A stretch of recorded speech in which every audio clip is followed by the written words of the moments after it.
Good evening, ladies and gentlemen. Welcome back to Online Racing League, ORL, that is, with me, George Morgan. We are here. We are now sponsored and affiliated with HyperX as well. Go truly wireless there with HyperX, and be sure to get all your wireless mouse, keyboard, whatever it may be, wireless headset needs from them. You can like them on Twitter as well. Follow them on Twitter and check out all their tweets. Drop them a little thumbs up for us as well, folks. But we are here at Down Under here for the Australian Grand Prix, and I'm glad to announce I am not alone. I'm being joined by the one and only BT Sport commentator, Jack Cannan. Jack, how are you doing, sir? It's a fantastic intro. Thanks very much, George. Yeah, fantastic to be back on F1. It's been a long, long time since I've stepped into an F1 commentary box, but it's fantastic to be here alongside you, George. And we're looking at the commentary box window at the moment in Australia. I can tell you what, it's very un-Australian weather. It's absolutely pouring it down here. I gotta say, very unlike Australia. Obviously, we're very used to the warm conditions, the sunshine. This time, we've got a bit of a deluge. Yes, the rain is pouring down, folks. The wet tyres and the inters are surely going to be at hand here, and I'm sure this will mean more action. Who's going to handle the conditions better than elsewhere? Obviously, Jarno Opmeer currently leading the championship. 3 races out of 3 after a phenomenal effort at Austria last time out. An absolutely unbelievable effort. A different strategy to what he's ever used to in Grand Prix driving. Usually he leads from the front, takes it, steals the show, takes it home. This time, last time out, managed to grind his way from P11 on the grid at the start of the race to taking the race victory, beating the likes of Freddie Rasmussen and many more. It was absolutely an astonishing performance, and I'm sure we'll be likely to see more today, Jack. Yeah, it looks like it's going to be a really interesting one. A couple of drivers now, just looking at a few different drivers. Some are opting for full wet tyres, others opting for intermediate tyres. So some are thinking that it's not quite wet enough for the full wets, others thinking that it's way too slippery at the moment for the intermediate tyres to come out. But yeah, short qualifying here, so the times are going to be nowhere near as fast as we would see in the dry in these 2020 F1 cars. But going to see now if Jarno Opmeer can go 4 in a row. He's been completely dominant so far, and we're going to see now if he can keep up that stellar winning record, or if we can possibly, fingers crossed, get a new winner. He is certainly capable of doing just that. I do have good sources that tell me he is actually under the weather at the moment, so obviously not performing at what he believes to be his best, but I'm sure that will not dampen his spirits here, despite the rain that we've got here falling at Australia as he now crosses the line to commence his hot lap. Let's take you through a lap of the Down Under circuit of Australia, the Albert Park Street circuit, into turn 1. It's almost like a double corner. You've got almost like a semi-chicane. Makes a little mistake there on the inset, takes it on the out now, heading down the long straight, which is when he'll come up towards Whitford, that being turn 3. He'll then need to lead his way around turn 4, obviously taking it reasonably slowly here, so he'll be looking to set yet another lap, but either way, we will follow him nonetheless to show you this grandiose circuit of Australia. Makes his way around the next, which will be turn 5. That's the Albert Road he's taking down there, heading into what will be a semi-chicane, that being turn 6 and 7. Very much a flat street circuit, this, folks. Do not be confused with the likes of Baku. This is a very different street circuit to what you're used to, and surely this is going to throw a few curves amongst the best of them in this field as he makes his way down through the Clark Bends now. Turns 9 and 10, coming out of it onto the straight. He'll be taking this swooping left-hander, soon to be meeting the fast left-right, that of turns 11 and 12. And I gotta say, you gotta make sure you get this one right, especially in these conditions, because you touch a curb, there's only one way you're going, and that is into the kitty litter, and I'm sure he will not want to do that today. He makes his way down towards the Ascari Bend now, into turn 13. You gotta make sure you brake just on the 100. Usually if it's dry, you would brake there and then take the circuit as necessary, or the corner as necessary. Going round Stewart now, turn 14, which will lead him up towards Prost. That's turn 15, and very soon it'll be turn 16 as Ruben Vallejo sets the pace with a 136, though beaten by Jarno Opmeer's teammate Nicholas Matteo with a 135.192, Jack. Yeah, just seeing how Jarno's tiptoeing around here. He's trying to get his eye in. He goes on 140.7, of course. That's not going to be representative at all, but now he's at full pace. But a great time from the Alfa Romeo driver Nicholas Matteo, 135.192. And just keeping an eye on Jarno here. He's fighting the car through every single corner, using 7th gear all the way up onto the brakes, getting it turned in. It looks like the full wets are the tyre of choice. Bastek goes quick as 134.75 in the McLaren, so 13 minutes left on the clock. Now Bradzis, 34.3, and it's going to just keep falling. And if the rain eases off, there's still 13 minutes left, so the rain could ease off, and we could see even quicker times when they switch to the intermediates. But for now, certainly the full wet's the tyre of choice. It's certainly going to be interesting to see how they cope on this compound tyre. Naturally, very unheard of at this point of the season. We've had some very clear-cut races over the last 3, certainly. Yet to be really hit with rain. But on this occasion, we've really been trampled on here at Australia. As you now see Jarno Watmere making his way down through the quick left-right. He is not leaving any stone unturned here on the outset now, making his way into Sector 3. Tomek Peradžič setting the pace with a 1:34.353. A good lap in this wet conditions. Only 3 drivers in the 1:34s at this moment. Tomek Peradžič, Bastek and Bent currently leading the fray here in the 1:34s. Can Jarno do the same as Nicholas Matteo lands the, well, it says here fastest lap. That's not correct, a 1:35.192. Ignore that, folks. That's an issue with the telemetry or the HUD, as we now see Jarno Watmere come up towards the line as Josh Idawu sits a 1:34.2. Here comes Jarno across the line, a 1:33.925. The first 1:33 of the day. Phenomenal lap, Jack. Yeah, that's fantastic stuff from Jarno Watmere. Interesting, a great effort from Josh Idawu. He set that on the intermediate tyres, 34.2. Now, I wonder if he could switch to the wet tyres and go even quicker than that. But Jarno Watmere, 33.9, full wet tyres, absolutely smashing it. And I think Peradžič went a little bit quicker as well, and still slotting in ahead. Sven Nöller coming in at 34.65. And then we had another one, 33.8, and it's the intermediate tyres coming into the fray right now, going a little bit quicker. I was talking about it just a moment ago, the switch over between wets and intermediates. It looks like now the guys don't really know what tyre to go on. The wets are quick and the inters are quick. It's just the question of who could eke out the tenths. It certainly is, Jack. I've got to say, the compound switches are being made now, folks. We're seeing drivers opt for more faster compounds now. The track must surely be drying up, as we now see the likes of Falcon Roy currently making his way around the swooping left-hander now, looking to set his first lap of the evening as he makes his way around the next right-hander. Corny, though, leading the charge at the moment for the Silver Arrows. They have needed an upturn in their fortunes, obviously, in terms of their second driver. Speed Barry, of course, has been their main driver. Corny has joined in today, filling the boots of Speed Barry and putting them on the top step properly. For the first time. Obviously, Barry has been netting all the points so far for Mercedes. Good to see some new names as Josh Idawu, the Welshman, goes fastest with a 1:32.853. Here comes Falcon Roy. What can the Red Bull do? Comes up across the line and is going to be second place at 1:33.764. Great lap time, but still not good enough to trample on Josh Idawu. What a lap from Idawu, a second faster than Corny. Now it certainly looks like the intermediate tyres are the fastest. Everybody is on the intermediate tyres that is on a fast lap right now. Simon Weigang in the Haas, can he go quicker? He's at 33.9, though he's in the final sector. Let's see if he can improve. He's only a couple of hundreds off of Jarno Watmere, but now Idawu and Roy are a second quicker than everybody else on the track at the moment, and that's a massive margin with 10 minutes left on the clock. Weigang is going to come into the pit lane. Yes, he's coming in now to get a new set of intermediate tyres on, but this is really, really interesting. I love to see this, the switch over from wets to intermediates, and I think it's going to be the driver that leaves us to the very last moment that's going to get the best lap time. Well, absolutely, and certainly as the track goes on, the drier it gets, the faster these lap times will be. I'm sure we'll see the likes of Freddie Rasmussen skirting around in the top half of the grid order, that's for sure. Sven Nöller is out and about, currently on a fast lap, currently making his way around the fast left-hander. He'll be making his way through that quick left and right as well, and Williams also looking for a needed upturn in their fortunes. They're naming a new driver in this race as well, obviously usually donning the likes of Tino Nakarunen as well as Alvaro Caraton. And, well, many others, of course. They got a very good roster of drivers at Williams, and certainly with the likes of Sven Nöller, he is certainly not one to be taken lightly, as we now witness him making his way around the left. You can see there Freddie Rasmussen there leaving a little bit of room there for Sven in order for him to get round here, as we now witness Sven Nöller come round towards the straight now, donning those inters, the green inters that work so well already in this session, and he goes P2 with a 1:33.034, but Josh is the only man in the 1:32s. As I say that, Falconati steals the show, Jack.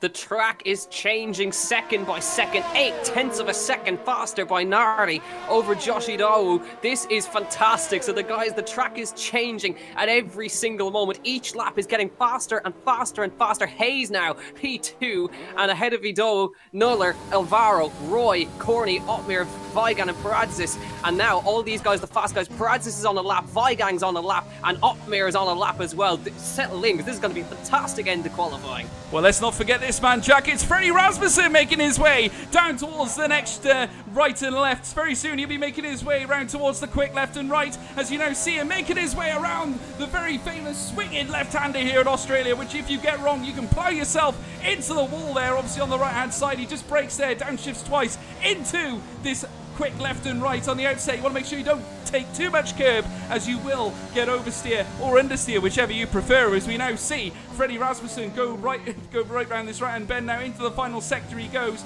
Will he be able to topple the top end here as Daniel Alves goes into P2? Mr. Anker coming out of nowhere going into P3. And let's not forget Ruben Vallejo, who's put himself up into P4, and he's been really impressive at the start of this season, as we now see Freddie Rasmussen bombing down the home straight. What can he set here? Rasmussen crossed the line with a P1, and what a lap! 131.728. Absolutely unbelievable. Rasmussen came, he saw, and he's conquered with 7 minutes to go.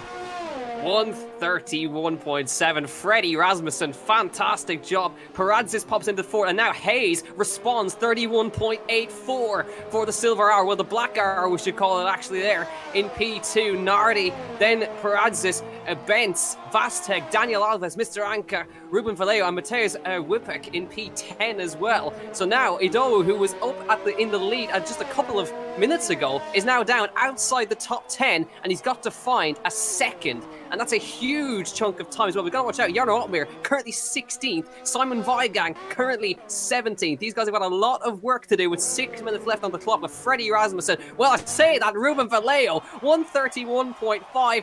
And Daniel Alves goes even quicker, 131.43. Nicholas Mateo, look at this. The track is changing at every single moment. Absolutely unbelievable, Jack. I cannot believe it. The times that we're being hit with now are starting to really trickle downwards. Daniel Alves now on top step for Racing Point, who have very much needed an upturn in their fortunes. They're currently lying P8 in the Constructors' Championship at the moment, and these points, certainly in terms of the race, if this could put them in a great position to actually get some really serious points. Falcon Alvaro going into P2 there for Renault. So Renault really looking more competitive this week, and certainly they need to be P9 in the Constructors' Championship. The time gaps as Freddie goes P1. He's back. He's not letting sleeping dogs lie. 130.83. What a way to respond. Paradzis 130.967. But yeah, it's going to be the person who gets the last second across the line who's going to get the very last lap. Benz now 130.9. Whoever gets a lap in at the very last moment is going to be the one to take pole if they can hook it all together. But the AlphaTauri now in P2, the McLarens 3rd and 4th, Racing Point 5th, Renault, Alfa Romeo, and we see there Simon Weigang and the Haas into P4, but Freddie Rasmussen with a 130.8, currently quickest, but there's still 5 minutes left on the clock, and we see how the times are chopping and changing every single second. This is going to be brilliant. I gotta say, absolutely unbelievable scenes here, Jack. I'm loving every minute of this. Jarno Opmeer coming out of the fast left and right now. The Alfa Romeo driver looking to once again tip the scale here and tackle his rival, Freddie Rasmussen, as he makes his way around the next right-hander now. The Alfa Romeo glistening, that red halo in the rain, I suppose, not the sunlight, because as he makes his way around the next left-hander, very soon he'll be tackling the home straight. And let's see if Jarno can tip the scale in his favour once again as he makes his way around the final bend. Here comes Jarno Opmeer coming up across the line. The lights ablaze. You see the fans on their seats, and Jarno goes top at 130.282 under the Rolex banner, and that's a Rolex time to be seen. A 130.282 puts him top step there, Jack. Brand new gauntlet thrown down to Freddie Rasmussen, who's back into the pit lane now. I reckon by the end of this, we're going to see times in the low 29s. This could be ridiculous times we're going to see right now. With Jarno Opmeer back on top, Freddie Rasmussen, Ben Sabo, Tomek Paradzis, Corny, Weigang, Idowu, Bastek, Anka, and Daniel Alves are currently your top 10. But this could change at the slightest difference. 3 minutes 53 on the clock, and then we're going to get a small little break in qualifying right now, with the guys coming back into the pit lane, bolt on a new set of intermediate tyres, and then we're going to have a last gasp hot lap challenge, I think we're going to call it. Who's going to get the final lap in? I think they're going to wait a long time. I think they're going to wait to the last couple of minutes to get everybody back out on the track, and they're going to try to be the last person across the line to set laps, because the track is changing at every moment. The rain has really eased off, but Jarno Opmeer will be delighted with that one, but I think he's going to have to go again if he doesn't want, he can't afford that Freddie Rasmussen is going to improve, because I think he probably will.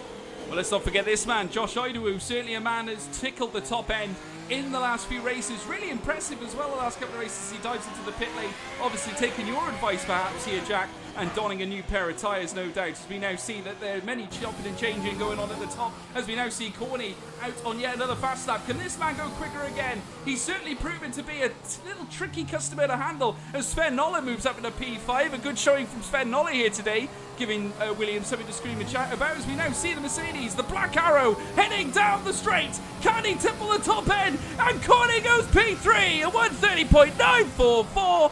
Only the top 5 are in the 130s, Jack. Yeah, it's a solid effort from Corny right there. Still a ways off Jarno Opmeer though, so Jarno's really put down a really competitive time there.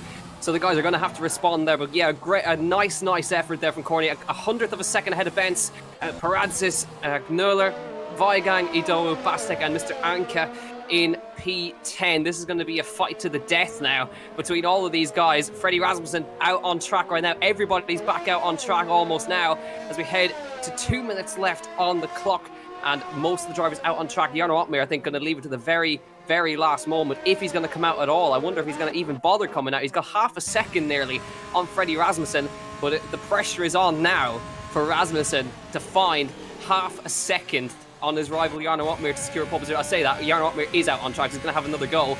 With 1 minute 44 to go, it's going to be a hot lap challenge settling. Well, once again, very much like what happened in Brazil, we've got many of the top drivers out on outlaps here to close out. Squeaky bum time here in qualifying, folks. 1.5 minutes remaining as Jarno Opmeer, Freddie Rasmussen. We got Josh Idawu who are riding on board with Simon Vigang, his teammate. Everyone's out on track right now, looking to really throw up a twist in the tail. That is qualifying here at the Australian Grand Prix. Please leave your predictions in the chat box, folks. I want to know who you think is going to win this Grand Prix. And also, well, should we start first? I mean, maybe I should be a little bit more premature than that. Maybe we should speak about pole position first. Please lay down your pole predictions in this qualifying session and leave them in the live chat, folks. We will have a look at them later on. Corny has decided to retire from the session. He's finished for this, well, on this occasion, as we now see Josh Idawu now making his way down the straight. Freddie Rasmussen's pulled up on the right-hand side, so he will not be improving here, Jack. He is going to be staying as he is, at least for the time being, unless that just means that he's pulling across for his outlap, which he is, so it shouldn't affect him too much as long as he can cross the line with within these final 30 seconds. Josh Idawu doing the same as well, looking to give himself some clear track. Jarno Opmeer getting himself prepared as well. Oh, it's nitty-gritty time. I got to say nitty-gritty time, Jack. I got to say, I'm on the edge of my seat here. Yeah, Freddie Rasmussen going to be the first around the last corner to begin his lap. Jarno Opmeer right behind him, not far off. Everybody's on a lap right now. Daniel Alves will not be improving. He crashed on his lap coming towards the grid, so he's not going to be making any further progress in qualifying. So he's securing 16th. Alvaro pops into P2 with a 130.7, so he's displaced Freddie Rasmussen for now, but Rasmussen parads this 130.5. Just doesn't get another lap in there. He just got the checkered flag, so he won't be improving. If Alvaro may improve, but we're now waiting on Jarno Opmeer and Freddie Rasmussen and whoever else can improve, because really, pole is anybody's game today.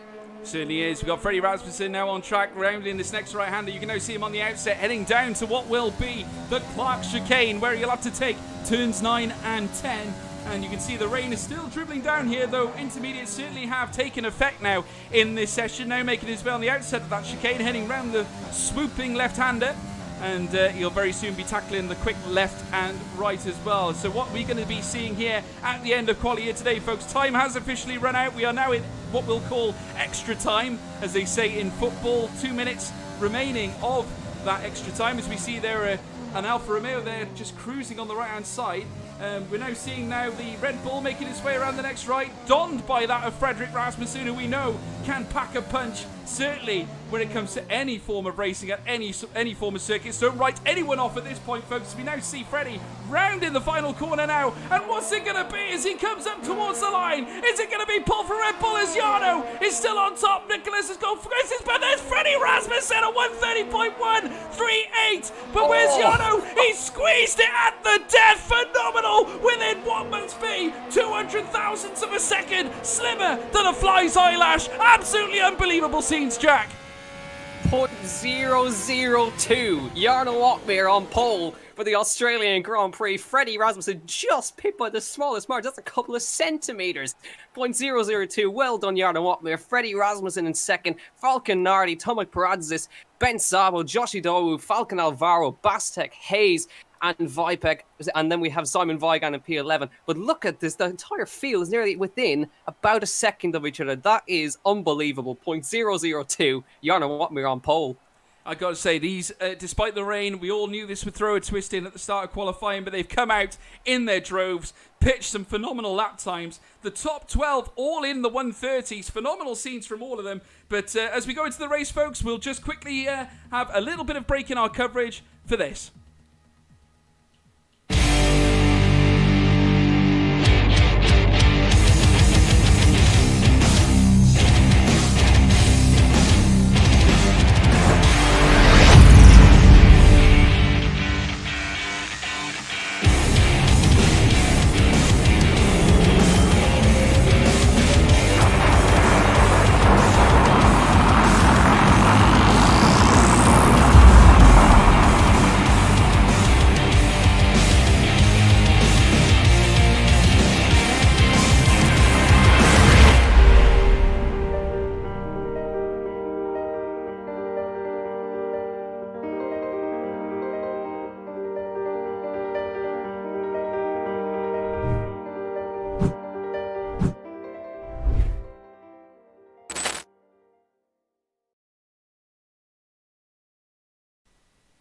Welcome back, folks. After qualifying, we're just getting ready for the race now. The driver's getting set for the formation lap. Don't forget as well to check out HyperX, the new sponsor of Online Racing League. Drop them a Twitter follow as well. We're very much looking forward to bringing you this live coverage here in Jakova, being absolutely bamboozled like you guys have been at home at the qualifying session that we have seen today. Jarno Watmere leading the charge here after pipping Freddie Rasmussen by a near hairline's distance, like a couple of centimetres, like you were saying, Jack. Obviously, this is your first time here at ORL, but what are your initial thoughts after seeing something like that? I mean, you just can't get better than that, can you? Just the way the track changed, wets to intermediates, and then guys finding time out of nowhere is just incredible. But the benefit now, we've had a wet qualifying, so now have a dry race. So the drivers all have free choice of tyres, and I'm having a look at the strategies here. A couple of drivers going for mediums, a couple of drivers going for softs, and a couple of guys going for hard. So there's almost a three-way split with strategy here, with medium, soft, and hard. And it's going to be interesting to see how that plays out. Jarno Watmere and Freddie Rasmussen on the mediums, and Nardi on the softs, and then a couple of others inside the top 10 on softs as well. But most of the guys outside the top 10 are either on the mediums or on the hard tyres. So a couple of guys going for long stints in this 29-lap race. But I can't wait for this one. Jarno Watmere versus Freddie Rasmussen. Settle in. Well, the predicted one-stop strategy pits these drivers around about laps 10 and 12. So that is when we'll no doubt see the first changes to be made. Naturally, a lot of them will be donning from the medium tyres onto the softs. You can now see that Jarno Watmere and Freddie Rasmussen have done just that. That depends on what type of strategy they are opting for. Generally, from previous experience, obviously we've seen a lot of the one-stop strategies take place. Not many see the value in a two-stop strategy, so very likely we'll be seeing a lot of these guys making their moves around laps 10 and 12, whether that'll be to go on to hards or going on to the softs. It depends on the confidence of these guys at the end of the day, but obviously the way the grid's panned out now, you are not really surprised, given the fact that these guys obviously were qualifying on wet weather compounds. As you can now see, the predicted pit stop strategy there below. The drivers all lining up on the grid, folks, very soon. There's Jarno Watmere, who we're on board with there, waiting for the lights to go red. Very soon, folks, we'll be bringing you live coverage of this incredible start. Keep it with us. First light, second light, third light, fourth light, the fifth light! And it's pedal to the metal. Go, go, go, go, go, go, go. Jarno Watmere gets away well, but so does Freddie Rasmussen. These two leading down through tandem. Falcon Nardi holding his own. They go in together, the Alpha and the Red Bull. But it's the Alpha. Jarno on top. Holds his position. Movements further down. Nicholas Mateo out of nowhere. I think that might be a HUD issue, but it says he went right through the field. Here comes Ben Sabo, who moves up, and someone's off the track there. Falcon Nardi, after a phenomenal qualifying session, has gone off the track. Dropped right down to P9, but what an incredible start for Jarno Watmere there. Yeah, absolutely. Freddie Rasmussen gave it his all through turn 1, but couldn't quite make it through. Simon Weigand already out of this race, but it's Otmir, Rasmussen, Paradzis, then Szabo, Idowu, Bastek, Hayes, Alvaro, and Corney, and then Mateusz Weipek in P10. But what a shame for Weigand, already out of this race. But now Otmir needs to get his head down. He's got to try and chase away from Freddie Rasmussen, who's going to be putting the pressure on constantly now. And he tried his everything into turn 1, but he's not quite got it done. But now he's got to chase and go with him. Well, what a phenomenal start as well by Tomek Paradzik, the McLaren driver, nipping it at the start there, moving up into P3. We've also lost Falconardi, who unfortunately after a phenomenal qualifying session has seen himself out of this Grand Prix, which I've got to say is heartbreaking for the Renault team. Certainly not something that they would have wanted at this point of the race. Obviously, they've still got Alvaro in the team, and he's currently in P8 chasing down Hayes at this moment in time, but no questions as to who's at the top end. Jarno Otmir leading the way. Freddie Rasmussen there in P2. Tomek Paradzik out of nowhere moves up into P3, being chased down by Ben Szabo as well, who is driving the AlphaTauri. AlphaTauri getting a bit of a nosebleed here at the top end. They haven't been there very often this season, but gotta say, great to see them when they do. Josh Idawu as well in P5, who was obviously taking podiums in the past couple of races. VSR Bastek up there as well. McLaren having a great day at the moment. P3 and 6 at the very start of the Grand Prix, but it's still all to play for here, Jack.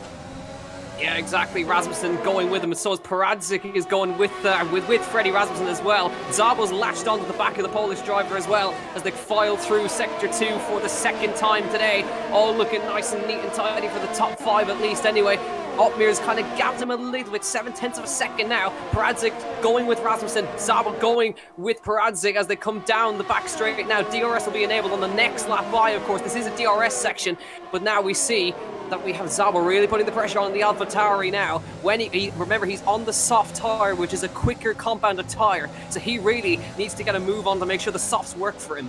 Yeah, he cannot afford to stay behind Tomek too long. Naturally, he needs to start making mincemeat of these medium tyres as we now see them round the final bend onto the straight to commence lap 3. Now, the DRS will become active now on this lap, and you'll now see the drivers start executing probably move sooner rather than later. Naturally, Freddie is going to want to stay behind Jarno as soon as possible. Jarno, you can already see, is aware of the danger and has already kicked on by nearly a second, so already he's thinking about breaking that DRS train. As we look further down through the grid, Nicholas Matteo is also currently fighting and battling there with Whipker as they make their way around the next round, and the racing point tackled by the Alpha. Here comes Nicholas Matteo on the outside. What a great manoeuvre there. A little bit of nip and tack, and that's resulted in the racing point dropping down the field. Damage sustained by that racing point. Both relegated to the back of the grid. Yeah, contact between them as they came through. I think the Williams Ruben Vallejo came through. There were interlocked wheels, and then poor old Weipek got put in the wall, and he's out of this race. So 3 retirements already. Now, we were saying that Otmir had broken the DRS, but Rasmussen's put the pressure on. Now he's in DRS range, 0.6 of a second behind. DRS open, the rear wing flap on the back of the Red Bull. You can see Paradzik is there as well. Szabo's in there too as they head down through Sector 3. But now Rasmussen needs to make sure he stays in that DRS train in order to make sure he has any chance of keeping with Jarno Otmir. But right now, Ben Szabo on the soft tyre, not making the progress he really needs to, because now Paradzik has the DRS off of Freddie Rasmussen ahead, which is affecting him being able to overtake Tomek Paradzik, which is not ideal for Freddie Rasmussen. Fastest lap of the race that time by, putting the pressure on Jarno Otmir at the moment. But yeah, we were just saying Szabo and Bastek need to start making progress on the soft tyre to see if they have any sort of chance of challenging for a race win. Nicholas Matteo P10 on the hard tyre as well, one to watch later on. Absolutely. Currently 2 seconds separating the top 4 at this moment in time. A move being made though further down the middle of the grid. Ruben Vallejo tackling Nicholas Matteo and taking that P10 off the other Alfa Romeo driver. Nicholas Matteo obviously touted as the wonder kid at the start of the season. Has certainly proven to be a quick driver, and Jarno has already stated how impressed he's been with his early showing of pace, and certainly that's no surprise to see him making crucial moves. Obviously, given the fact that Ruben Vallejo is on medium tyres, actually that gives him that extra burst of pace, able to tackle Nicholas, who's on the hard tyres, so no surprises to see him take that P10 position. But as you say, Freddie Rasmussen piling on the pressure now. He's managed to slash 2/10 off that original time, because obviously he was 7/10 before. Now he's within the 4/10 of a second gap. Jarno Otmir may be running out of energy power on his overtake, or something like that. Could be the RS could be dwindling, therefore allowing Freddie to close the gap even more. Or is he saving in the middle sector to use it in all those DRS zones? Because now you can see he's broken it out to 0.7 of a second again. And I'm impressed as well. Tomek Peradze and Ben Sabo staying with Rasmussen and Otmar at the same time. Ido is not too far back as well. Everybody's still really close together, top 7 really all together. Then there's a gap back to Falcon Alvaro, 1.7 back. He's in with Corny, and Ruben Vallejo is a little ways back as well. So the top 7 are all in a DRS train at the moment, with Jarno Otmar kind of the cork in the bottle in this stage, with Rasmussen, Peradze, Benz, Ido, Bastek and Hayes all together on track at the moment. And Rasmussen and Peradze and Zabo all putting the pressure on Otmar, and Rasmussen is just getting ever closer each lap. Really impressed with Ben Sabo's pace at the moment. Currently really plugged into the back end of Tomek Peradze's McLaren, and Tomek knows that he needs to make a move on Freddie ASAP, because he knows that this man behind him isn't going to be behind him for long. Let's not forget Ben Sabo now on the soft tyres, only just under 0.3 of a second in behind the McLaren of Tomek Peradze as they round the quick left right now, the semi-chicane should we call it, as we now see Tomek now still in front, still in the DRS range of Freddie Rasmussen. He's in with, well, within 3.5 of a second, as we now see Tomek Peradze stuck in behind the Red Bull. In behind him, Ben Sabo, the AlphaTauri, gunning all over the back of the Husky chocolate rear there, as we now see Jarno Otmar leading them round the next left, soon to be the next right, towards the straight to commence lap 6. It's certainly all to play for, folks.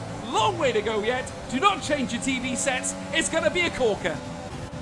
Rasmussen is still not close. Ben Sabo might be close to the back of the McLaren to go through turn 1. Not quite. He has a second body share, but Rasmussen is very close to the back of Otmar, but loses it a little bit on the exit. Could leave him vulnerable to Peradze behind, but I think Ben Sabo could have a chance at a move here on the McLaren. He's thinking about it, but Peradze defends the middle of the road right there, and there's nothing he can do in the AlphaTauri right there, with the top 4 slightly breaking away. But I say that, Ido was actually kind of closing up because they're starting to battle now. That's allowing the Haas to get up to the back of the AlphaTauri here, and Jarno Otmar at the moment still in control, but he's under severe pressure from 7 cars up behind him.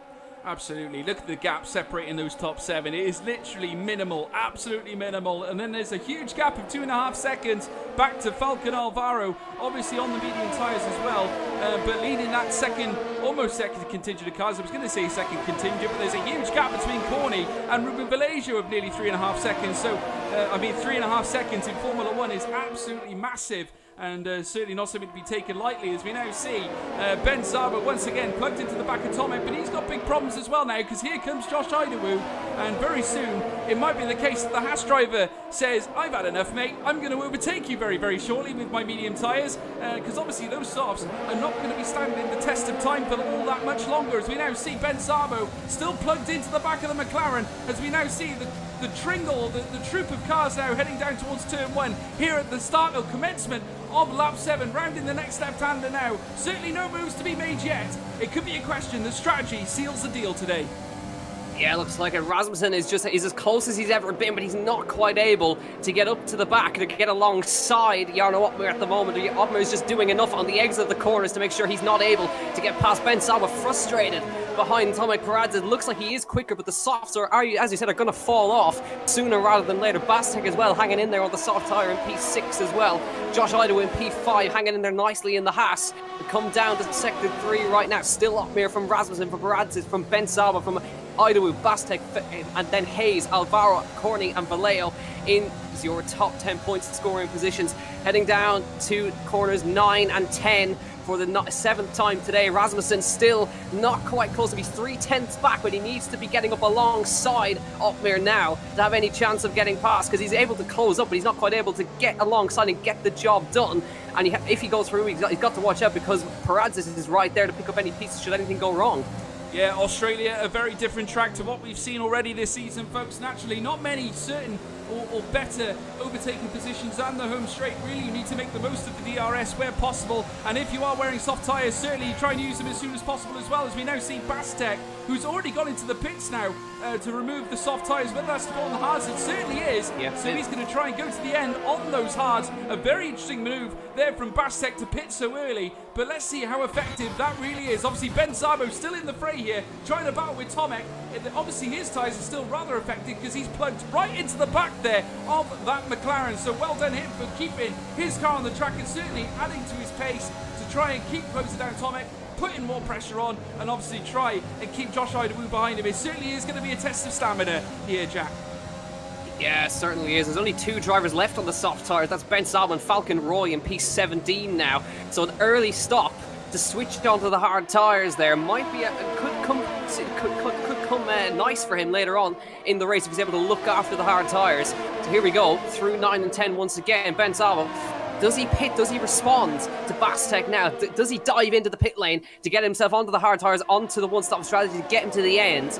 We'll wait and see, but still no moves to be made for our top 6 actually now, as Hayes did fall back a little bit. We've managed to latch himself back on now in the Mercedes as we head on to lap number 9 next time by. Is anybody going to come into the pit lane? Does Ben Saab come in? No, he's fine with his tyres for now, but certainly there's only going to be a few laps left in those tyres.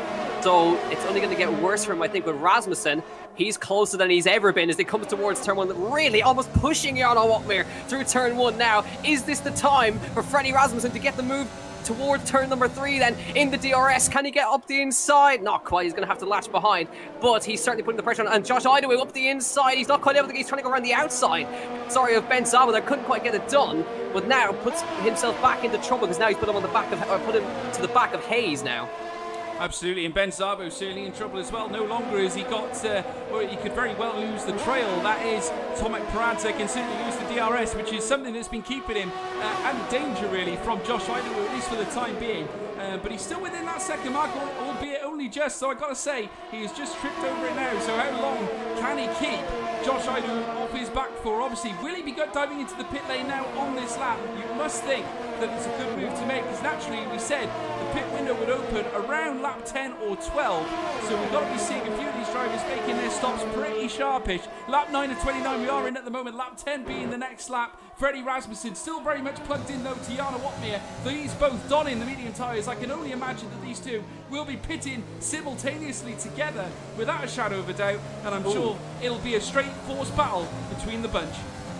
Tomek Peradze is into the pit lane on the medium, so he's trying to get an undercut on the top 2. So he comes in early on the mediums, and Ben Saab was also in for his run as well. So it's onto the hard tyres now for Tomek Peradze in the McLaren. Ben Saab also onto the hard tyres, and he comes out now with Tomek Peradze. Now this is going to be interesting to keep an eye on. We got to move at the top. Freddie Rasmussen taking P1 off Jarno Wotmir, heading in to what was a phenomenal move at Whitford there at turn 3. Is in around the next right-hander now, heading down the stretch, leading down towards turn 6 and 7. He got the move done, Jack. Better late than never. Certainly is now. The question is, can Jarno Wotmir now go with him, or does he pit now and get himself onto the hard tyres and try to minimise the time loss? Because Freddie Rasmussen is on a massive push now. He pulled out a 0.6 of a second gap now. And he hasn't now dropped back into DRS range as well with Josh Idawu. He's 1.6 seconds ahead of Jarno Wotmir of Josh Idawu, who's actually under pressure from Hayes as well. 0.3 behind him. He's certainly putting some pressure on now, but Rasmussen has eventually got the move done. He's been lining that up for about 10 laps since the start of this race, actually, shall I say. So Rasmussen eventually gets the move. He's got clean air now to try and look after his tyres. But now I'm going to be interested to see what Jarno Wotmir does, because Tomek Peradze on the hard tyre has got clean air in front of him to try and push. Does he pit now, or do they extend their strategy? They're going to extend a few laps longer. Absolutely, they want to try and take as much as they can out of the medium compound, obviously giving themselves the best strategy, or the lastest longing tyre compound as possible. As you can now see, the soft tyres, the pit window is open for Jarno Wotmir now, so obviously he must be thinking about making his stop. I'd imagine Frederick will be thinking the same as well, as they now bomb their way down towards the Whitford bend yet again. Freddie Rasmussen still leading the way after his overtake at lap 10. Jarno Wotmir relegated down to P2, but I'm sure that these two will be tussling once more very, very shortly, as we now see them make their way down through towards the next left-right, and certainly I've got to say lap 11 is surely the calm before the storm. Naturally we've seen lots of moves being made between that of laps 15 and 20 in other races, and I've got to say I don't think this one's going to be any different. For me, it's going to be a straight fist fight between Freddie Rasmussen and Jarno Wotmir.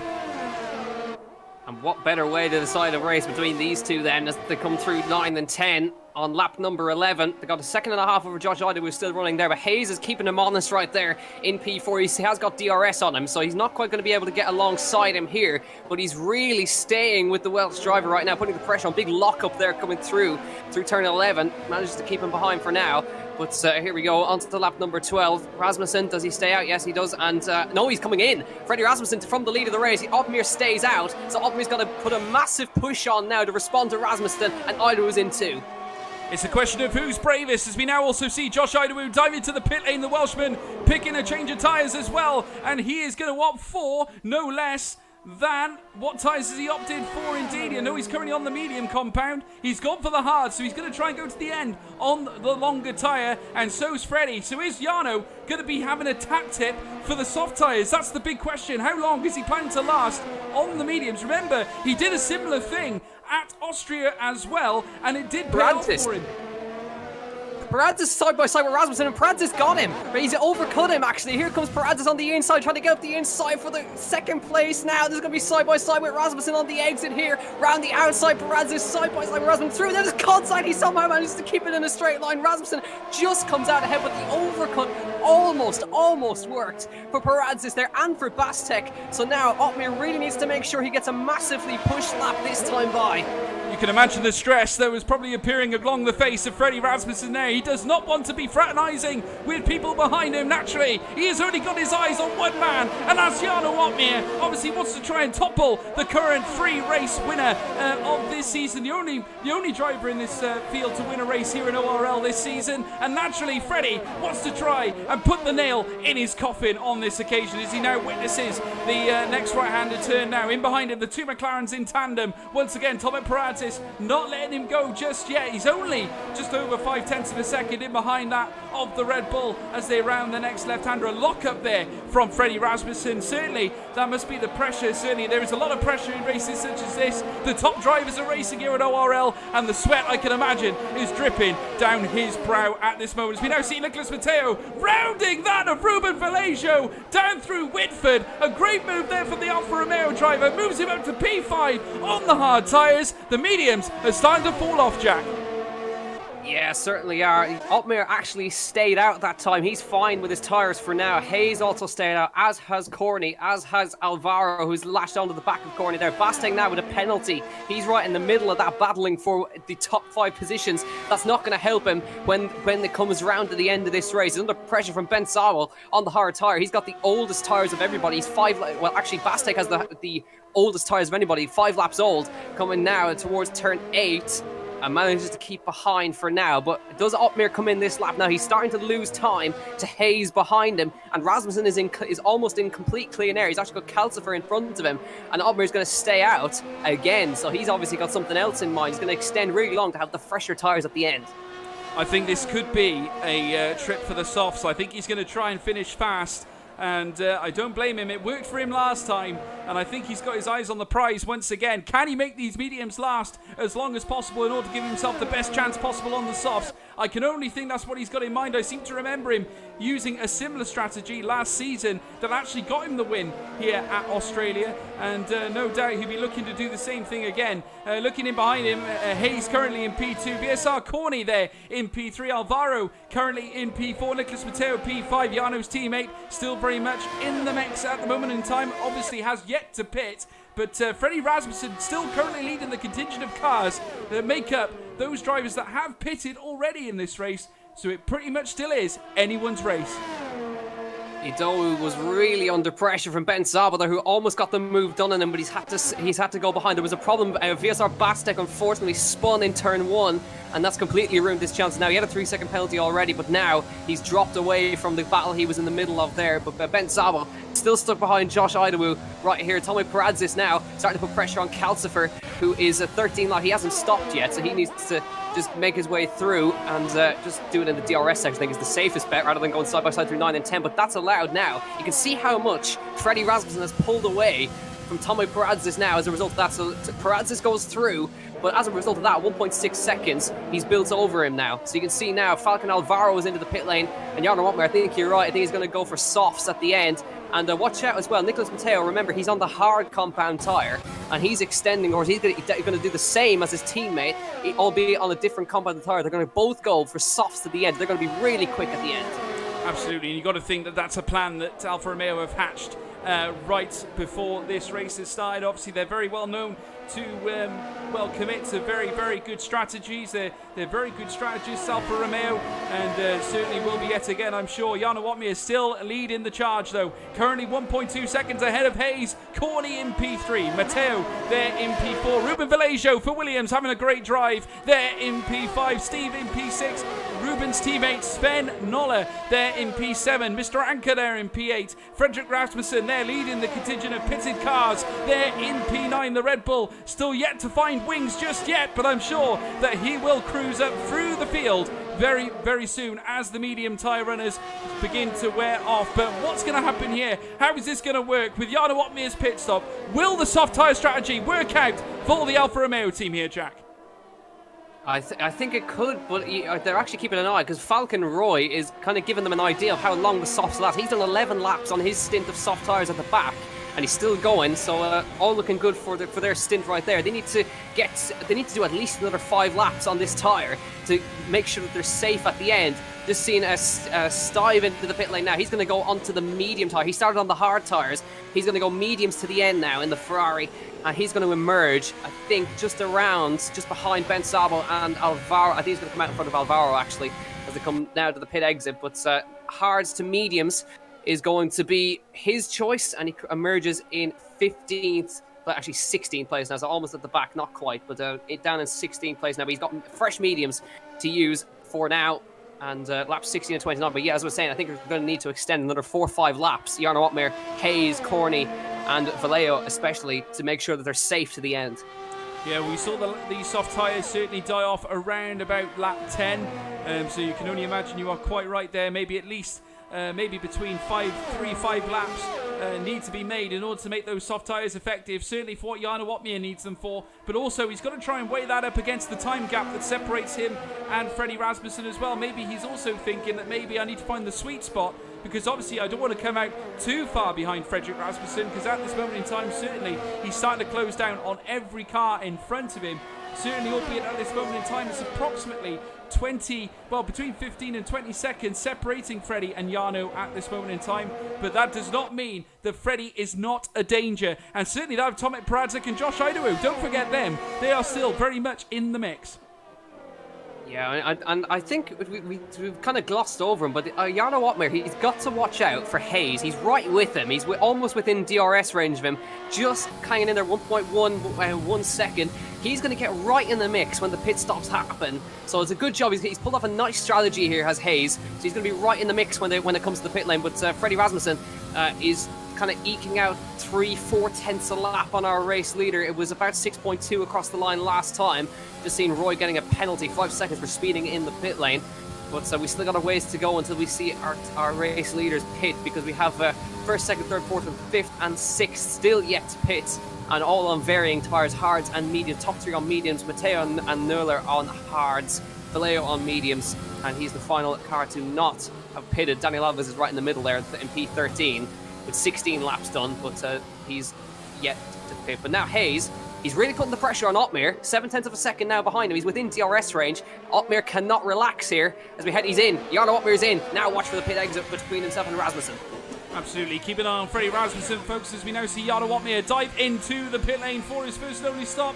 And this will be, surely, for the soft tyres to allow the strategy to work. Indeed, you can see the blazing red softs there being applied to that of the Alfa Romeo car. Here comes Freddie Rasmussen around the home corner now, making his way down the stretch.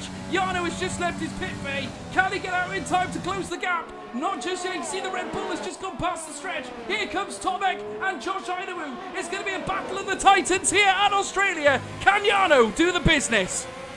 Well, now he's got fresh softs, don't forget, so he has come out in a net P3, but now he's got some fresh softs to use. The guys in front have got older tyres. Tomek Peradzik 8-lap-old hards, but he's got to make up about 7 seconds now to Freddie Rasmussen with just over 10 laps to go. It's a big job. I'm interested to see now where Hayes is going to come out, because he's going to come out, I think, just behind that battle between Opmeer and Idawu, which is going to be interesting to see how he gets on a fresh set of soft tyres as well. So currently it's actually a Mercedes 1-2 at the moment on track. Hayes and Corney 1 and 2, with Matteo in P3 and Sven Noller in P4 with Freddie Rasmussen in the net race lead. But now Otmar's got to get a move on. He's got to clear. And actually, Rasmussen's got a penalty. Now that's a spanner in the works, because now Otmar, all he needs to do is get his close up. Idaho gets a penalty as well. So there's still plenty to go here. Rasmussen's got a penalty. Otmar just needs to close into within 3 seconds of his rival. Yeah, and here comes Jarno Otmar right on the tail of Tomek Peradzik now as they come out round towards the next right-hander. Tomek there, like you say though, Jack, certainly Frederick Rasmussen's 3-second time penalty is going to prove costly. We've seen it already this season. The fact that penalties can cause so much damage. It caused damage in Austria where Frederick lost the lead, lost the win. As we now see Jarno diving on the inside of Tomek Peradzik. The Alpha bombs ahead there of the orange McLaren. Freshly squeezed indeed, says Jarno Otmar, up to P3. And now he is chasing in hot pursuit of Freddie Rasmussen. So Hayes just pitted there. He's on fresh softs as well, so watch out for him and the Mercedes in P6. He's got a real chance here of getting himself maybe onto the podium, because now Rasmussen has got a penalty. But don't forget as well, so now Otmar, he really needs to make sure that he doesn't get one, so he can just close in. He's already within that 3-second buffer already. So now Otmar is essentially in the race lead. He needs to avoid penalties now, but even with the penalty, he'll want to get past his rival to win it on track as well, just to make sure. And this is on course for a 4th win in a row for Jarno Otmar. He just needs to keep it between the white lines. If I haven't said absolute scenes before, folks, I'm going to say it again. Jarno Otmar now providing the punch to this much desperate needed affair, certainly for the Dutchman, looking to line up a 4th successive victory this season to add to his tally of 3 already from, well, since his last win at Austria, that mesmeric drive at Austria that we saw last week. Absolutely unbelievable stuff. He's already cleared Tomek by 2.3 seconds. Unbelievable. Those softs really working for him right now. He is starting to really push and a prod and really starting to try and tickle Freddie Rasmussen now as we see Corny dive into the pit lane. Freddie is dead ahead of him. He can see him. He is within 2 seconds, Jack. Yeah, it's going to be easy pickings, I think, if he's able to catch up with him. He doesn't need to pass him, but he needs to get him through just in case he makes a mistake if he's out in the lead and gets a penalty now. Hayes on the move. He's got past Joshi Dawu, and now he's on the back of Peradzik. He's fighting for a podium now. Is Hayes. This is a fabulous drive. And don't forget, if he's able to close up just a little bit to get himself within that 3-second barrier, he could be on for 2nd right here. A phenomenal show of strategy from Hayes. No, like you said, he was pretty much we didn't really notice him as such, and I got to say, really made use of those medium tyres. And indeed, he's overtaken Tomek there, and you can see the locking up of tyres as they made their way into the Clark chicane. And on the outset now, Hayes has come up as P3 sitter, as we now see Jarno closing the gap to 1.3 seconds. It's certainly, as they quote Star Wars, Red 5 is standing by. 1.1 now. Otmar's on a flyer on the fresh soft tyres. Freddie Rasmussen on 8-lap old hard tyres. So he's got a job to do to try and keep Jarno Otmar behind him. He'll want to try and keep them behind nonetheless. But it's going to be really, really hard when he's on a brand new set, and Otmar is in the zone right now, and he's got the DRS as the head. Well, he hasn't quite got it. Wasn't quite in the activation zone, but he'll certainly be in the activation zone for this next back straight. Lap 21 of 29. Rasmussen versus Otmar, and Hayes on for P2. This is brilliant. Yeah, you bought your tickets, folks. We all saw Holyfield v Tyson. We have got Rasmussen versus Otmar here in lap 21 of 29 right now. You can just see that Red Bull cruising to the front end of that Alpha. Freddie knows he's got a battle on his hands, and he's very, very much aware that Jarno has not got any penalties against his 3 seconds, and he's already accrued, as we now see a yellow flag in sector 3, and Mr. Anker is out of the race. That's the Ferrari out of this Grand Prix. The Australian Grand Prix is down to 1 for Ferrari, as we now see Freddie now on the outset of the Clark chicane, now heading his way round this left swooping left-hander. You can now see the Red Bull has got it all to do here. Here comes Jarno. He is here, tempting his bait here on this track. That is Freddie Rasmussen looking to make a severe move here. Can he make it move? Well, can he make a move in lap 22? That is the big question as he round the next right-hander. Jack, I got a feeling we've got a party on our hands here. Certainly looks like, and Hayes is almost within that 3-second buffer as well, so he's on for 2nd place at the moment. So now Otmar is right on the tail. He's pulled off a perfect strategy right here as Jarno Otmar onto lap 22. Is he going to line him up into turn one, or is he going to wait? He's going to be Rasmussen defense to the inside, Otmir to the outside with the DRS in the Alfa Romeo, and he is ahead into turn one. And Jarno Otmir takes the lead from Freddie Rasmussen, and Hayes now closing, and he's into second on track right now after penalties. Jarno Otmir now, he's got to get his head down and not make any mistakes, get it between the white lines for the rest of this race. What a drive, Jarno Otmir. Smoothly does it, says Jarno Otmir, taking P1, snatching it off Freddie Rasmussen there, here in lap 22 of 29. We've only got, well, showing 7 laps remaining here, folks. It certainly has been an absolutely mesmeric performance once again from Jarno Otmir. Who could beat this man? It's absolutely unbelievable. The Dutchman has had an amazing season. We saw it last week. He won in such uncertain circumstances. There is no way in hell we have actually predicted that result. We could have predicted that result last week. This time, he has turned up and he has proven by absolutes that he can beat the best here at Australia. As we now see the Alfa Romeo making his way around the next right-hander, donning those soft tyres still. Freddie Rasmussen very much aware that Jarno is already gone. 1.8 seconds clear already within the same lap. This Dutchman has got ferocious pace, and Hayes now is beginning to catch up and crawl on the back end of Freddie Rasmussen. 1.4 seconds. Hayes is having a stellar drive, fastest lap of the race as well for good measure for Jarno Otmir. 120.9 on the soft tyre. Hayes is flying. Josh Isleywood putting the pressure on Tommy Paradis for P4 as well. So this is not over with that battle as well for just outside the podium. So a great drive from these two so far. They're on old hard tyres. And as well, we've got a fast charging Nicholas Matteo as well in the Alfa Romeo on fresh softs as well. Closing up to the back of Bence Dalbo right here. So it seems like extending the medium strategy onto the soft tyre is the perfect strategy for here, as Jarno Otmir has shown, and Hayes has shown he's within DRS range now.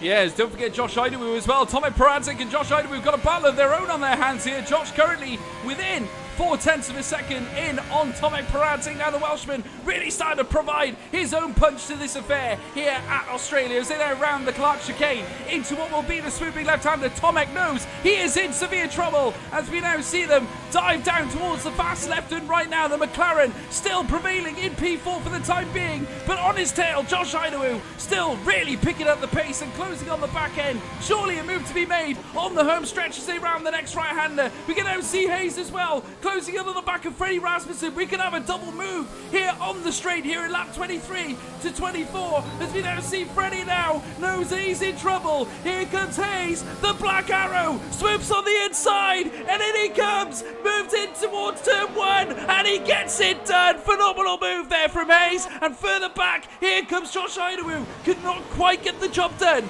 on Tomek. And Rasmussen tried to fight back against Hayes, but there's nothing he could do. But Hayes into P2 now. Brilliant drive from him. Now, the question is, can he chase after Jarno Otmir? It's going to be a really hard task, but he's got to try now. With only a couple of laps left, he's just got to get his head down and use up whatever is left in those soft tyres to try and catch our race leader. And anything can happen in F1, and it usually does. But Freddie Rasmussen into P3 now. Tommy Paradis is 6.2 behind. Idowu and Matteo in P6 and in P5, 6 and 7 right here. Ben Sawa falling down the order a bit there. Then Corney, Alvaro and Stive in the top 10 right now. But Freddie Rasmussen, the strategy has not worked for him right now. 12 lap old hard tyres. And I tell you what, Hayes, he's putting the times in, bringing the gap down to 2.6 seconds.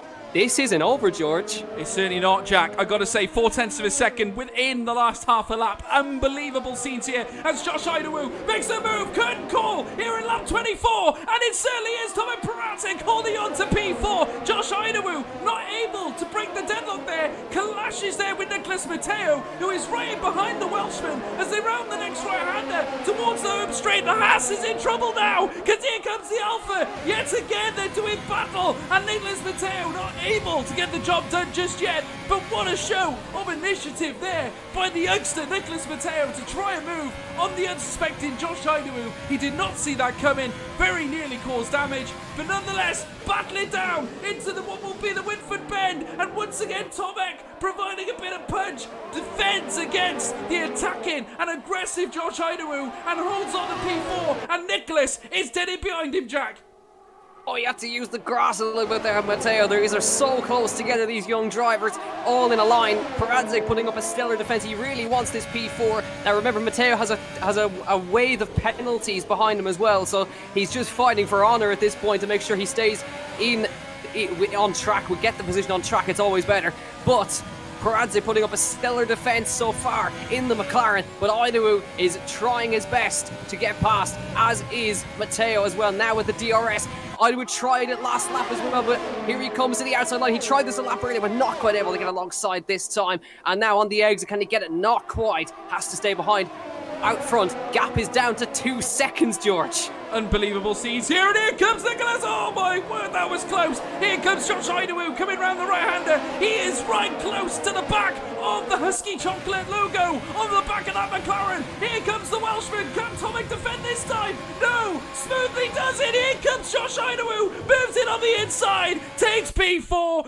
That's very comprehensive, sir. Here comes Nicholas down the inside now of Tomic Peradze as they come down towards the Whitford bend. The Alpha moves up into P5, but like you say, a very testing period for Alpha. He has got a lot of penalties.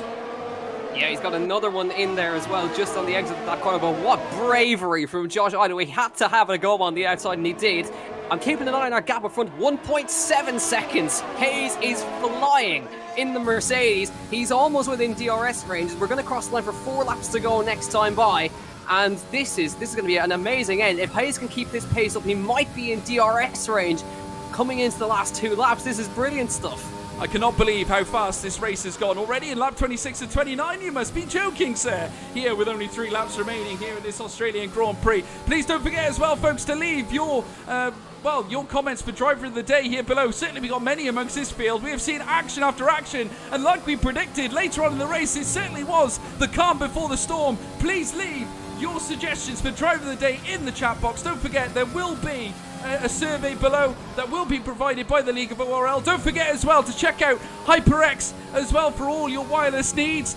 You can check out their Twitter page as well. Be sure to give it a thumbs up, a follow, and support the good people at HyperX. They do a great product, and feel free as well to make some purchases as well, because we like that. So obviously they're the true wireless company, so do check them out. Nicholas Matteo now making a move on the inside of Josh Idawu. This youngster just can't keep down. It is the Alpha in P4. P's 1 for Yano, P4 for Nicholas, but for how long will Nicholas stay in that P4 position?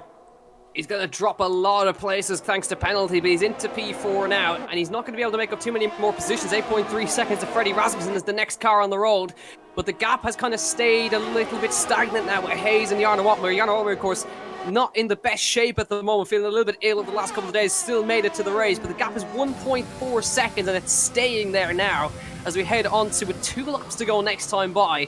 Hayes is within half a second of DRS range. Peradze now gets a penalty, and that's going to hurt him as well. He's going to drop 3 seconds with time and going to drop a lot of places as a result. I think that's his second penalty as well. With Jarno Watmer, he's 1.4 seconds ahead of Hayes, but he cannot relax with 2 laps to go. Well, indeed, and certainly we can see there, I think there's been an issue further down the grid because Tomic has dropped down 2 places. Ben Zabo and Corney moving up ahead of him. I'm not sure what caused that, but looking further up, obviously this allows Josh Idawu to surely secure 4th place. Obviously subject to him getting any closer to Frederick Rasmussen, though I can't imagine he will be able to do that too quickly, certainly with within the next couple of laps. But certainly, as you say, Jarno Watmer under a little bit of stress here. Hayes managing to close the gap a little bit more now into the 1.3 second marks or thereabouts anyway. Frederick Rasmussen currently 2 seconds behind Hayes at this moment in time. That gap shows no signs of closing for the time being, but as they make their way around the Clark chicane once again, Jarno Watmer still the absolute leader. 1 lap to go. Next time by, gap is staying the same. So now it's just, I think Jarno is now managing the pace. He saw him closing up, but now he's kind of just matching Hayes for pace now. But he can't afford to ease off now in the last lap or 2 now as we see another problem. Oh, big accident between Peradze and I think that was Stive and the Ferrari and the Renault and the Williams there. That's Ruben Vallejo going neck and neck with Alvaro there as they come down towards 9 and 10. But now Peradze involved in an accident with the Ferrari as the Williams and the Renault go neck and neck through 9 and 10. Somehow come out alive into the gravel. Now Corney as well, battling away with Ben Sabo, and Corney into P6 now on the soft tyres. So everything happened 9-10, but look, last lap, and he's within DRS range, Hayes. He certainly is. Hayes looking to really pack a punch here in the final lap. Could we be in for some late drama here as they bomb down towards the Whitford right-hander? As you can now see, Jarno Opmeer still ahead, only by the skin of his teeth though. 0.8 of a second, currently separating him and Hayes right now as he now round the next right-hander, heading down towards the semi-straight into what will be another chicane. You can see the Alpha dead ahead. That gap is closing all the time. The Black Arrow coming out of absolutely nowhere after selecting an incredible strategy and driving a great race. Hayes has come into the mix now as they make their way into the next chicane. Once again, the Clark chicane this time, heading round the next swooping left-hander. Can Hayes get the job done on the next DRS straight? That is the big, bold question here. Or will Jarno have the straight line speed to hold on to that P1? That is the main question here. He's got to get it done here, Hayes. I don't think he will as they now enter Sector 3 proper now. Jarno Opmeer around the next right-hander. The Mercedes really close. A little bit of swirliness there from Hayes. And we've got a 3-second time penalty for Hayes. So that surely seals the deal as we now see Jarno Opmeer round the final bend. The Dutchman strikes again. And surely 4 from 4. It certainly is. Jarno Opmeer wins the Australian Grand Prix and gets his 4th win of the season. 4 from 4. I gotta say, Jack, we've seen it all. Wow, Hayes gave it everything. You cannot give him props. You cannot give him enough props for how hard he tried in that last lap, but it just gave him a penalty at the very last moment. 3.6 seconds added on right there. You can see Nicholas Mateo dropping to 7th, so Josh Idawu in P4. Sven Noller, what a drive as well, P5. Corny, Mateo, Zabo, Tomek Peradzik, and Falcon Alvaro P10, Bastek, Vallejo, Stive, Calcifer, and Falcon Roy. Wow, what's a race. But Jarno Opmeer 4 in a row, and what a drive, I must say. But Hayes, fair play, P9 to P2, and almost the win, but just gave it his everything, and that's exactly what we want to see. Well, Sven Noller was nominated the driver of the day by the game, but certainly this is the man you need to be concerned about. Jarno Opmeer gets his 4th win of the season. 4 from 4 for the Alfa Romeo driver. P2, what a drive from Hayes to take that P2, and certainly showed his talents here today. Freddie Rasmussen, though, P3, once again on the podium, but this time not able to topple that of Jarno Opmeer, though I'm sure as we've got a long season ahead of us, he will have his chance. Let's go through the classifications for the end of the Grand Prix. Certainly was absolutely brilliant. And I've got to say, proud to bring this to you here on the ORL YouTube channel. Very shortly, we will bring down the final results here, folks, confirmed to us. Bear with us, just waiting for the please wait sign to go. Come on. But what a race. The energy here, come on. Yeah, I know. I think the hamster on the wheel is certainly has copped it, I think, that's for sure. We'll just wait for the final classifications to be brought to us, folks. They will be brought to us shortly. But Jack, what a race, eh? I mean, what an introduction. First time in the commentary box here, and that's what I get. That's brilliant. But I think what the game's trying to tell us, actually, with the black screen there, was those results are voided, so we have to go again. And I'm totally up for that. But yeah, brilliant job. I mean, Jarno Opmeer, I know he's been feeling quite sick for the past couple of days, but I mean, to pull off a drive like that and go 4 in a row in a league this competitive, and that's incredible. I mean, absolute props to him. He's an incredible driver. Absolutely. It looks like, folks, that we got a migrating host. We will quickly head over to our interview panel. Certainly, I got to say, we have been left with nothing short of an exquisite display. Jarno Opmeer, as we've said already before, taking the Grand Prix victory. And he's done it in phenomenal style. The strategy, once again, paying off. Once again, he provides, a great strategy that works for him, works for the race. And they had no answer for him out there. But I got to say, Jack, this is obviously your first occasion at ORL. Obviously, looking at these drivers now on track, absorbing their talents and their pace. Surely you weren't left disappointed after that. No, it just shows the incredible caliber of these guys, that they're able to just put a relentless pace in, and as well deciding on strategy, adjusting your ERS, adjusting all of that on the fly as well, while trying to keep yourself from getting overtaken, while trying to pull off an overtake as well. It's incredible what the amount of practice these guys put in as well, and it's really shown with the racing that we got today. But I mean, absolutely not disappointed. I'm vying for more now. Well, that, of course, puts Jarno's points up once again by another 25, and he did, believe, get the fastest lap as well. So that'll add yet another point to his already growing tally, and that puts him in good stead, certainly for the next race that we've got on the calendar, though Alfa Romeo will still lead the constructors' stand-ins. Mercedes in hot pursuit, though, albeit they've got a huge mountain to climb. Alfa Romeo doing a sterling job, both Nicholas Matteo and Jarno Watmir providing the points here. And once again, we have got the fourth winner, well, the fourth winner of the season for Jarno Watmir. He is now with us in the commentary box. Jarno, how are you doing? I'm good. I mean, race was good at least, so yeah, happy about that. Yeah, are you feeling okay as well? Because I understand you weren't feeling all that great. You've been a bit under the weather recently. Yeah, I mean, I took a lot of painkillers before this, like a few hours before the race, so I could do some practice. But yeah, I couldn't practice from Monday to Friday, and then when I woke up on Saturday, I was really sick. So I didn't really expect to win, to be honest, because well, I was really in a bad condition in the past few days. So really happy about it, to be honest. Well, I got to say, you know, obviously you were unwell, but it certainly didn't addle your brain. The strategy there was applied perfectly once again, and you've added yet more dynamic to your season. I mean, I think this is a more complete season performance so far in comparison to last year. Obviously, what we've seen you execute, you know, scenarios or strategies from different places on the grid. Would you say you feel like a more complete driver this season as opposed to what you were last season? Yeah, definitely. I mean, also last year in F1 Esports, I was struggling with some things like in qualifying and with setups. But yeah, obviously last year didn't really matter for me as well from where I started on the grid. So that's always been something I've been good at. But yeah, definitely this year I'm definitely a more complete driver than last year. That's for sure. Yeah, I mean, how did you judge the race pace there? I mean, surely your eyes must have lit up when you saw that Freddie Rasmussen donned for the hard tyres. Was that when you actually confirmed that you would try and stay out that little bit longer and try and bleed that extra little bit of tread out of the mediums? Was that when you made that key decision? Yeah, I mean, I was always going to do the medium to soft, but so I was a bit surprised that I saw Tomac and Freddie pitting for hard so early on. I was definitely... I mean, I was a bit bamboozled that they did that, but I mean, in the end, it was all right. The medium to soft. I pitted one lap early than I would have wanted because Hayes was catching up quite quickly in the end on the mediums. But obviously, if I didn't pit, he could have undercut me. And that's what I did not want. So I had to pit one lap early and save some tires. In the end, I had a lot of tires left. So I could have pushed a bit harder, but I also had 2 warnings for the last 15 laps. So that was a big struggle.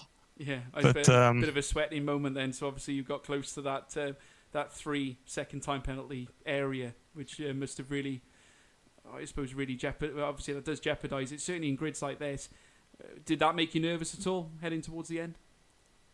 I knew I was confident enough I wouldn't get the last warning, but I also knew Hayes didn't have any penalties until the last lap, obviously, when he was pushing really hard.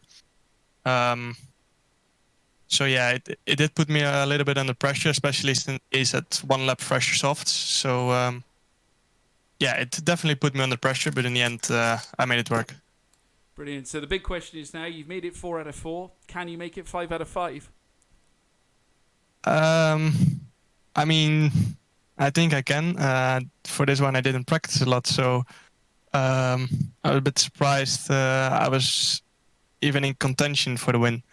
So definitely with more practice for next round, I'm definitely going to be a contender for the win again. Confidence. I love it. Jarno, congratulations on yet another race win. And I'm sure we'll catch up with you next week as well. Congratulations. Thank you. Yeah, thank you. We'll now move on to our P2 sitter, a phenomenal drive as well. Hayes, the Mercedes driver. Welcome to the comms box. Hi guys, thanks for the tips. I will try to speak English because I'm not common to speak English, so I will do quickly. By the way, great race by Jarno. absolutely blistering pace. To be honest, I didn't expect to be P2. I knew I had the pace, but to be on top with these esports guys is quite remarkable. I was going to ask as well, Hayes. Similar strategy to Jarno with the soft tires. Yes. Was that the plan from the get go? Yeah, it was a plan because our tire, to be honest, on this track was quite poor. But I try my best to catch the Yarno on mediums. It works surprisingly, and yeah. We also going back to qualifying. How difficult were the conditions out there? Yeah, it was difficult, especially in the rain. It was my first attempt on a raining session. I did a big mistake on sector 3 on the fast corners after the sector 2. It cost me some time, but yeah, Oh, well, quality drive. I recovered that on the race. So. Yeah, no, absolutely. Podium for yourself and an incredible drive. And we see you week on week. Thank you. Yeah, we see you challenging every week, which is brilliant. And I'm sure we'll see you challenging again. But a great drive again, Hayes. And we look forward to seeing you race again next week. Thank you, Gio. See you next week, guys. Yeah, take care. Take care, Hayes. We'll move on now to We'll move on to my fellow countryman, Josh Idawu, my fellow Welshman, all the way from the Ronda. Josh, how are you doing, sir? I'm doing good, man. Thank you. Yeah, what a battle you were in the middle of. Obviously, Tomek Paradzik and yourself were going at it like a couple of crazy people through the race. Surely there was some probably less than ideal circumstances that came across your path going through the race. Obviously didn't finish probably the way you'd like to finish, but nonetheless up there for dancing for sure. Just give us a summary of how you felt that went. Yeah, qualifying sixth, obviously not ideal around Australia. And again, Jarno, on not much practice, able to put it on pole. Ridiculous. This is why he keeps winning, but yeah. And then into the race, I didn't think that I would be able to go to the end on softs like Hayes and Jarno did. So I went safe. I followed Freddie into the pits. And yeah, it wasn't the right call, obviously.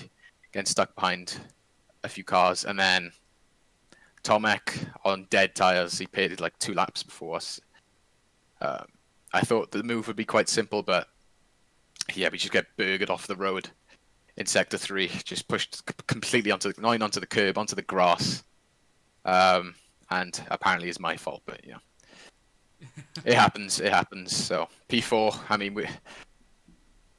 we'll take it. Yeah, we'll take it. Good man. Yeah, like I said, obviously very trying conditions, different circumstances, certainly to maybe what we're used to being involved in, certainly in previous races. We've come here, certainly a very different set of circumstances. Once again, Australia, obviously a street circuit, not famed for overtakes as such, but nonetheless the action was pretty good. How did you summarise the race pace was? Did you feel it was quite strong?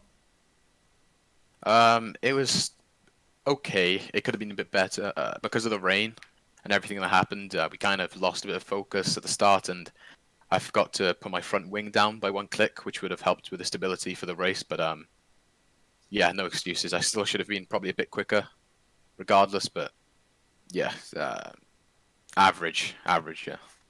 Well, nonetheless, a superb drive to claim P4. You've got to take the opportunities as they come. So I've got to say, cracking drive from yourself, Josh. And I'm sure we'll see you at the top end once again, like we've been used to the last couple of weeks. So very well done indeed, and we'll see you next week. Thank you. Nice one. Well, Jack, that rounds off your first visit to ORL. How have you enjoyed the experience? You can't get much better with wet qualifying. The whole top 7 nose to tail for half the race, and then the leader getting caught at the end. Penalties coming into effect as well. Literally everything that can happen in a race happened right there. Perfect introduction, and I hope I'll be back for more in the future. Well, I hope you will be as well. It certainly has been a pleasure, I must say, Jack, having you in the comms box with me, certainly adding that little bit of Irish that we've been missing in racing such as this. It's been absolutely brilliant. So I'd like to thank you ever so much for joining me. I'd also like to thank everybody at home as well for tuning into the stream. Don't forget to like and subscribe to this video. And also subscribe to the ORL YouTube channel. Don't forget to also check out HyperX as well. Like I keep saying, go onto their Twitter feed, check out their products. They're truly something to really check out and endorse as well. Some great headphones there, some mouse if you like wireless mouse or your keyboard. Feel free to check that out. They do some great quality stuff, so please do. But anyway, from myself and Jack Canal, it's been an absolute pleasure, and we'll see you next time. Goodbye.